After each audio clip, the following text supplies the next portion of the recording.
Here are a couple of tools to help you facilitate your triad. The first one being how to facilitate discussion. Now, we have to lead like Jesus led the disciples. This is difficult to do, but as your triad starts becoming more and more familiar with the format and with each other, you as the leader need to be saying less. When Jesus facilitates growth in the Gospels, he rarely chooses to answer questions, but penetrates deeper and responds with a question of his own. Your next tool is translation. Learn how to read between the lines.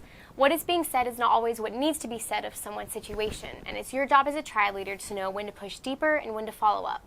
Vulnerability is hard, but can be bred from the vulnerability of others, so sharing where you're at is vital to seeing where they're at.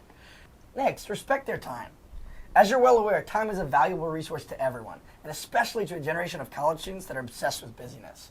Write things to do with your triad in pen on your calendar, not in pencil. That is to say that this is something concrete in your schedule, not something you do if you can.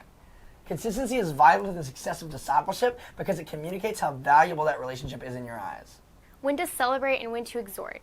We want to celebrate the victory and breakthrough that is happening in the life of anyone in our communities.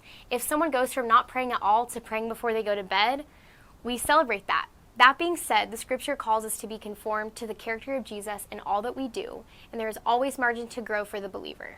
The role of a triad leader in this is to celebrate victories, but to always point to the next step. The scripture calls believers to move from spiritual milk to spiritual meat. Think, it's awesome that you prayed before bed. How do you do that better next week?